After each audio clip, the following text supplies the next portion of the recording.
Angedacht zwischen Rhein und Reben. Impulse aus dem Kirchenbezirk Germersheim. Hallo, heute möchte ich Sie mitnehmen auf den Vogellehrpfad in Hörth. Der liegt so ein bisschen versteckt von der Infotafel hier am Ortsausgang von Hörth Richtung Sondernheim. Muss man erst mal so ungefähr 10 Minuten auf dem Weg mit der Markierung weißer Balken Richtung Wald folgen. Aber es lohnt sich. Kommen Sie einfach mal mit.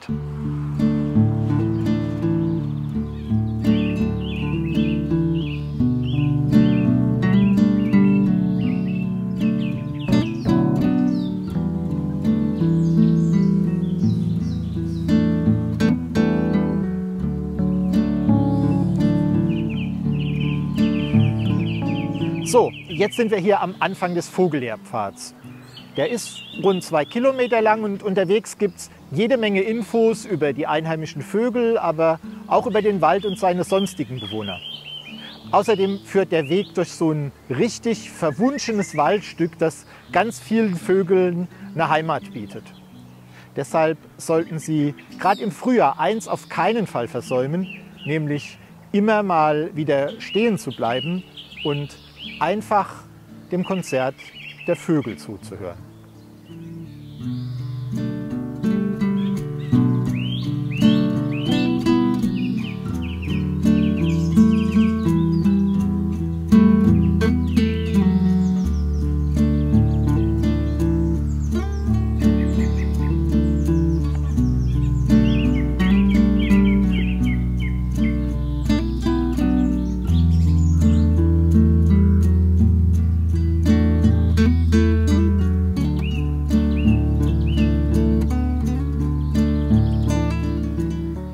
Das ist übrigens auch eine gute Übung für unseren Alltag. Mein Eindruck ist, wir machen das heute viel zu wenig. Zuhören. Sicher, auf die Ohren bekommen wir Tag für Tag genug. Möglicherweise ist es ja aber gerade diese Dauerberieselung, die uns das Zuhören schwer macht.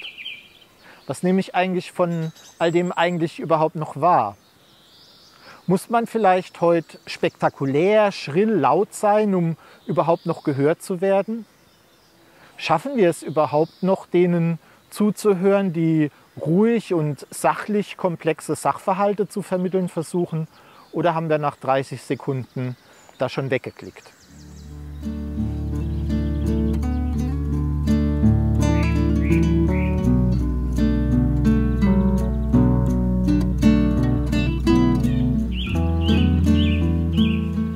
Jeder Mensch soll schnell bereit sein, zuzuhören.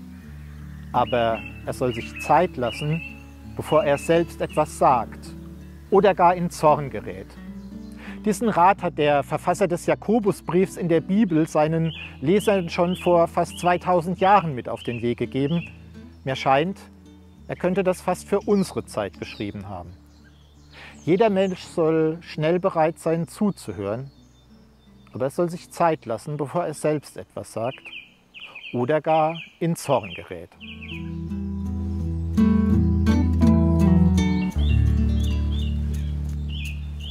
Vielleicht haben Sie ja Lust, das mit dem Zuhören wirklich mal zu üben. Wenn Sie das nicht allein tun wollen, dann kommen Sie doch am 5. Mai nach Germersheim zur Vogelstimmenwanderung mit anschließendem Schöpfungsgottesdienst von meinem Kollegen Traugott Oerter. Infos dazu finden Sie im Text zu diesem Video. Und jetzt bin ich still und höre noch ein wenig den Vögeln zu.